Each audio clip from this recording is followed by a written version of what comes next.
أعوذ بالله من الشيطان الرجيم. بسم الله الرحمن الرحيم.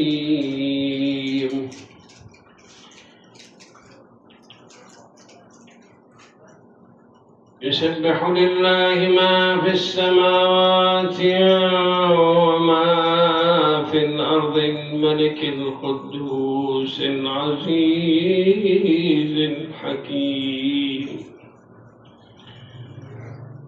هو الذي بعث في الأميين رسولا منهم يتلو عليهم آياته ويزكيهم ويعلمون الكتاب والحكمة وإن كانوا من قبل لفي ضلال مبين. وآخرين منهم لما يلحقوا بهم وهو العزيز الحكيم. ذلك فضل الله يؤتيه من يشاء والله ذو الفضل العظيم.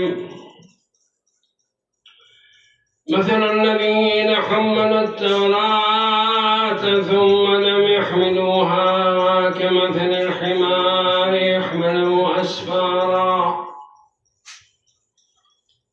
ليس مثل القوم الذين كذبوا بآيات الله والله لا يهدي القوم الظالمين. قل يا أيها الذين هادوا إن زعمتم أنكم أولياء لله قل يا أيها الذين هادوا إن زعمتم أنكم أولياء لله فتمنوا الموت من دون الناس فتمنوا الموت إن كنتم صادقين ولا يتمنونه أبدا بما قدمت أيديهم والله عليم بالظالمين. قل إن الموت الذي تفرون منه فأنه ملاقيكم ثم تردون إلى عالم الغيب والشهادة فينبئكم بما كنتم تعملون. يا أيها الذين آمنوا إذا نودي للصلاة من يوم الجمعة فاسعوا إلى ذكر الله وذروا البيع ذلكم خير لكم إن كنتم تعلمون. فإذا قضيت الصلاة فانتشروا في الأرض وابتغوا من فضل الله واذكروا الله كثيرا لعلكم تفلحون. وإذا رأوا تجارة أو لهوا انفضوا إليها وتركوك قائما قل ما عند الله خير من اللهو والتجارة والله خير الرازقين. صدق الله العلي العظيم. أفلح من صلى على محمد وآل محمد. ثانيا صلى على محمد وآل محمد. على حب محمد وآل محمد بأعلى أصواتكم.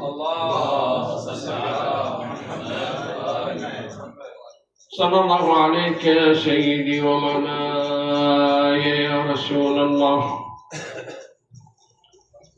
وعلى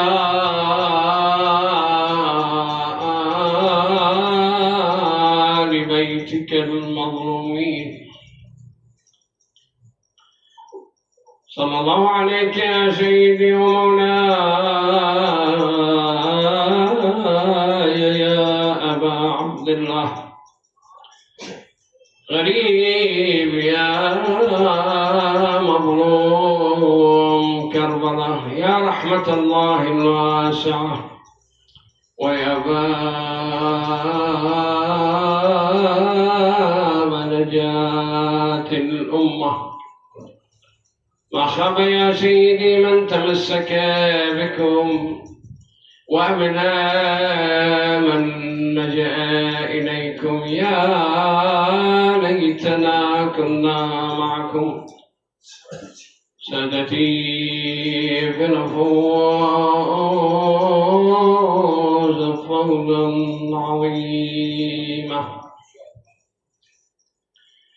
لمصائب الزهراء هجرت المضجعا، وأبلت قلبي من جفوني أدمعا، فكان من حكم النبي وشرعه أن تضرب الزهراء ضربا موجعا.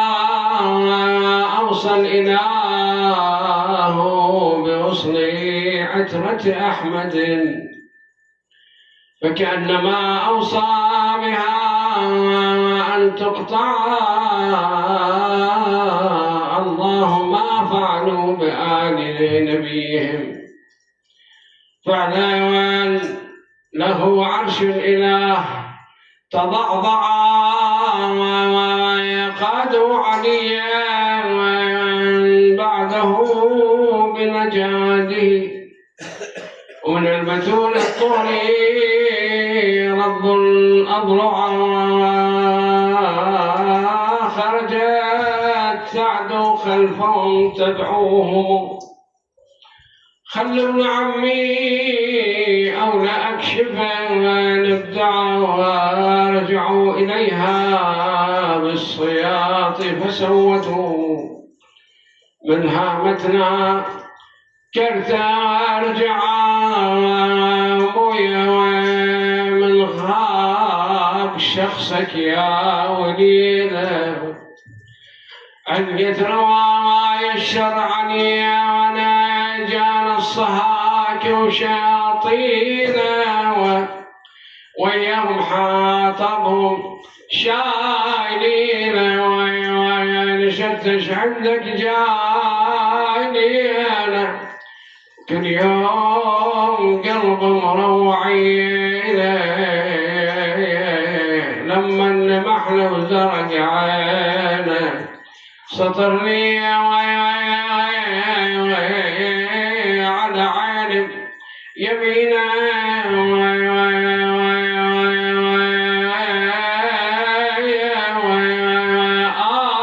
بس مر على عيني ومر النوم، بس ما وشهد ما شفت من دنياي، بس ما عنينا والضلع مصيوب، بس ما انازع واجرع بكراسي.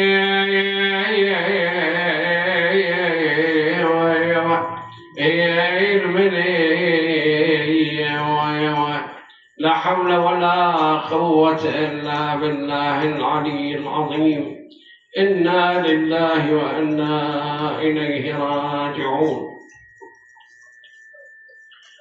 قال سبحانه وتعالى في محكم كتابه العزيز: بسم الله الرحمن الرحيم. وما محمد إلا رسول قد خلت من قبله الرسل أفإن مات أو قتل انقلبتم على أعقابكم ومن ينقلب على عقبيه فلن يضر الله شيئا وسيجزي الله الشاكرين.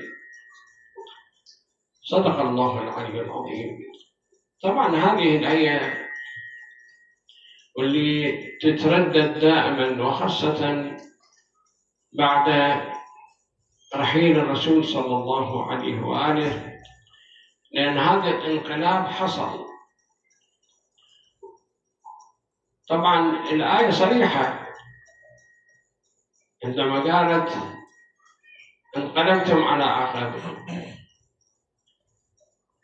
وقالت أيضا وما محمد إلا رسول، أكدت على رسالة الرسول صلى الله عليه وآله. وكما خلوا الرسل السابقين خلا النبي، يعني كذلك هو أيضا مات، إنك ميت وإنهم ميتون. طبعا إحنا لا نرجع على تاريخ الديانات الثلاثة، اليهودية والمسيحية والإسلامية، نجد أنه نفس الشيء حصل بعد رحيل أنبيائهم. وأقصد طبعا يعني بالنسبة إلى عيسى عليه السلام رفعه الله عليه، لكن هو نفس الشيء، يعني قلبوا أصحاب النار. شوية في موضوع تاريخي يعني نستعرض هاي القضية، وهي أنه أولا نجي إلى اليهودية.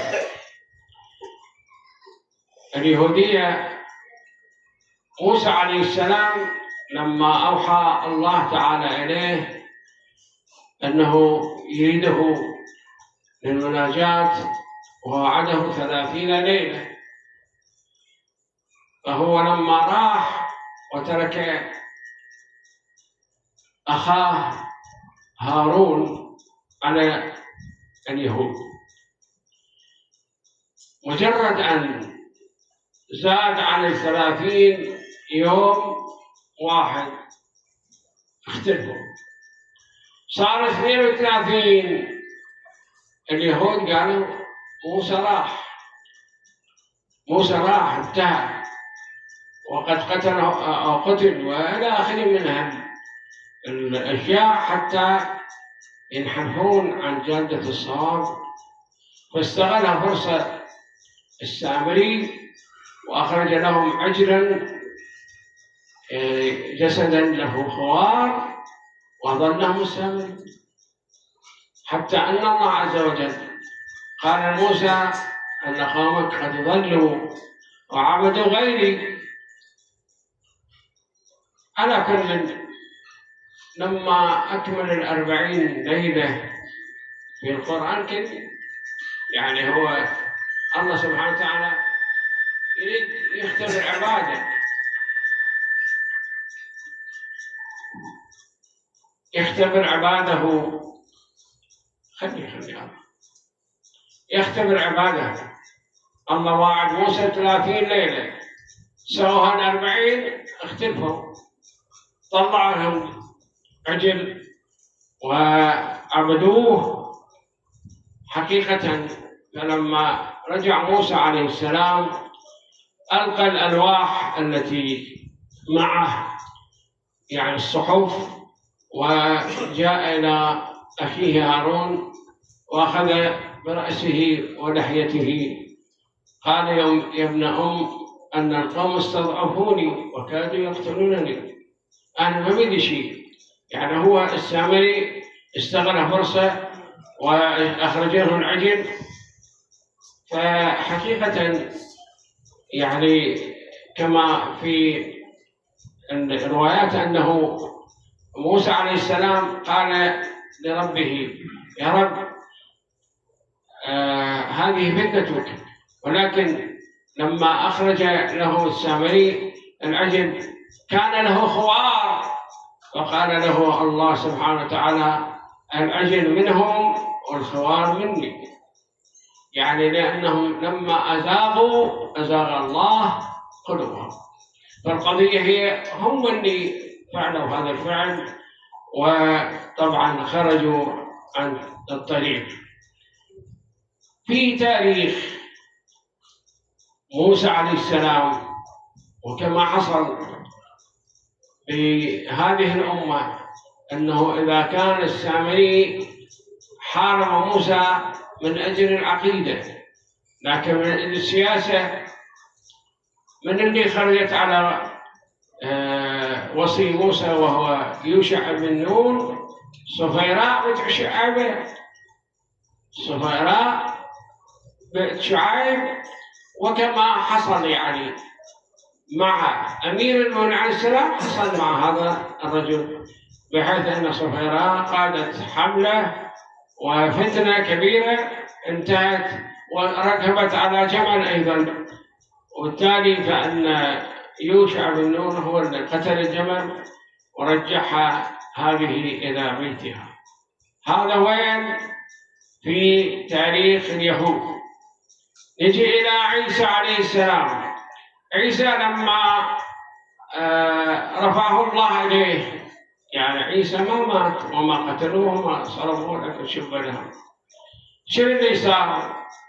هم اختلفوا قوم عيسى عليه السلام، وكان هذا هو أحد المسيحيين المعروفين واسمه القيافة، قال هم ما استعملنا كل شيء ولكن عيسى غلبنا، ماذا نصنع؟ يعني هو فعل جهاد ومعجزات كبيرة. فقال له واحد اسمه بولس، قال له الحل عندي. قال له ما هو؟ قال له أنت مالك علاقة. وقف بالسوق وصاح أنا على دين عيسى، أنا على دين المسيح، وجاء محارب المسيح، لكن استغل فرصة. قال لهم أن الله أوحى إلي، وأن الله أخبرني بأشياء وأنهم يجب أن تستعملوها. قال ما هي؟ قال لهم أولا حلل عليهم لحم الخنزير، مع العلم أن عيسى حرم ذلك، وكذلك أمرهم بخلع الحجاب عن المرأة بعد موت حجاب. كذلك أحل لهم الخمر، مع العلم أن عيسى عليه السلام حرم ذلك.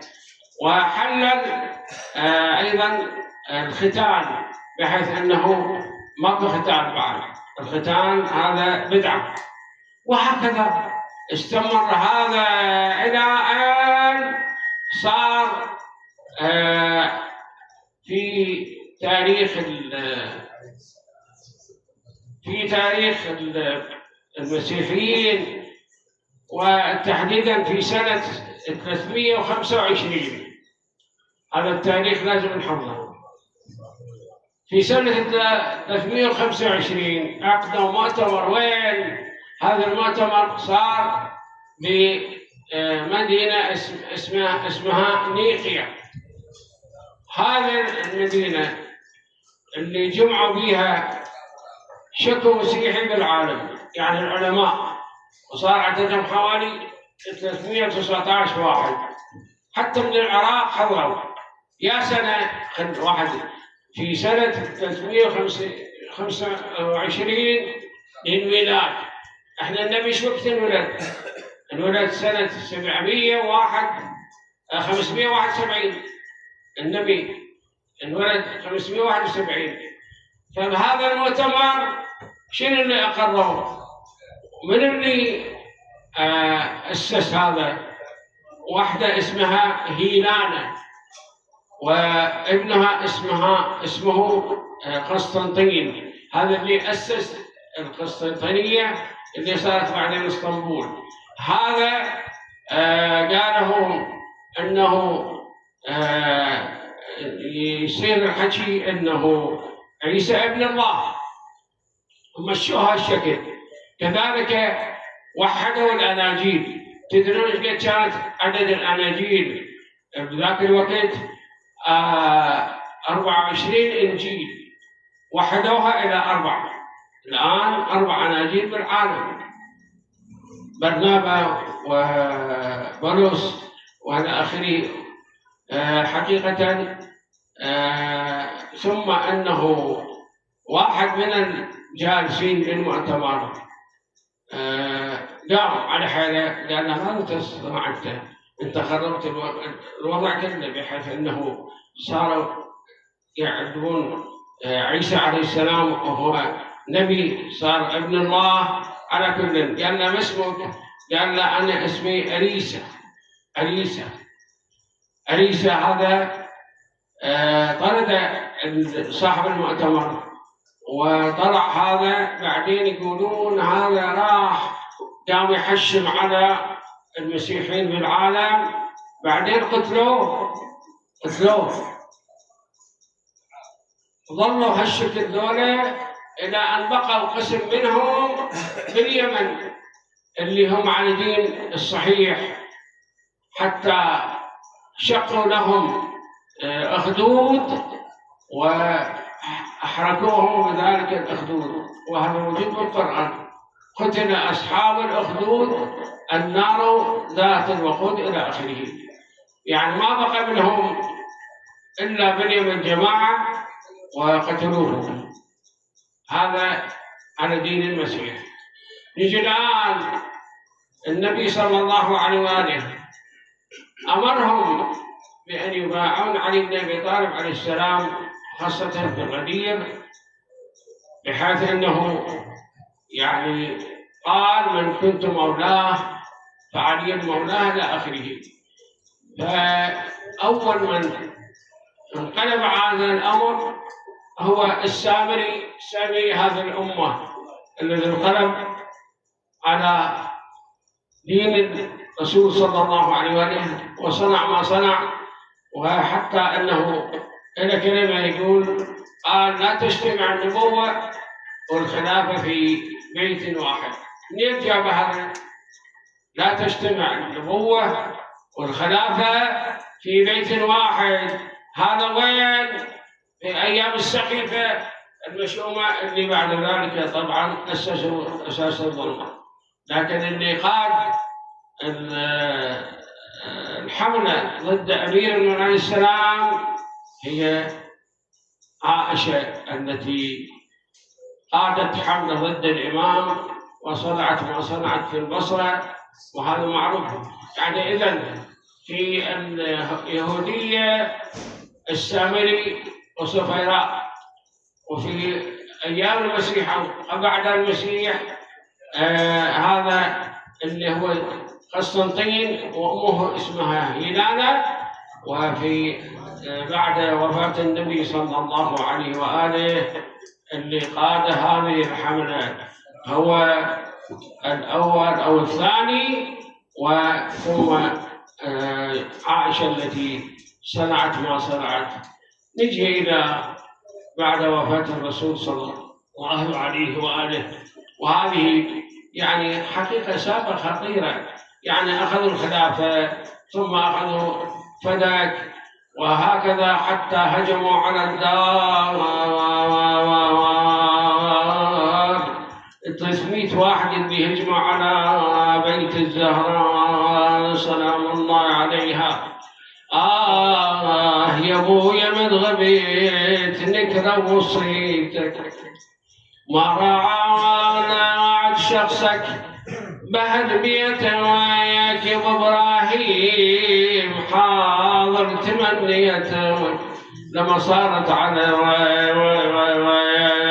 داري لما يا ابويا صارت على الدار قاموا يحرجون البواب بالنار، نزت فيها وجرح صدري يلبس ماوى وثدي انعاب من نون بعد ما يا ابويا طاح من جور العلي جنيني، وبعد ما ضل حال بيا وعدي منك مقيد بحبل الوصيه، وحسن وحسين يتماشون يما يا صحوات يا فضة صدري ضعاف، ومني صقامات محسين يا معتبة الباب جت فضة ولقتها فوق التراب يسير من الصدر وضروح الدوام. يا فضة يا الكتاب حزن من يفضى وبد ما يفض نوحي يا فضة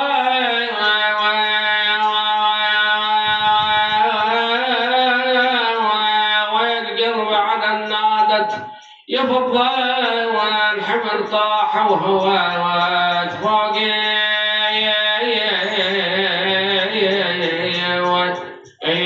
الوطي بنت من حليلة من من ويل لمن سن ظلمها وأذاها. إلهي يا من أنت كريم يا الله يا أكرم الأكرمين يا أرحم الراحمين يا وجه دعوة المضطرين ولا العنين فرج عنا آمنا يسر أمورنا شافي مرضانا ولا سيما المنظورين منهم حق محمد وآل محمد. إلهي احفظ الجالسين فردا فردا واحفظ أصحاب المادة وفقهم بكل خير وتقبل منهم هذا العمل قربة لوجهك الكريم إلى أماتك مع أمات الحضير والمستمعين وإلى من مات على الولاة والإيمان وإلى أرواح العلماء السادات وإلى أرواح الشهداء وإلى أرواح من فقدناهم من خدمة المنبر الحسيني. نهدي للجميع الفاتحة تسبق الصلاة على محمد وآل محمد.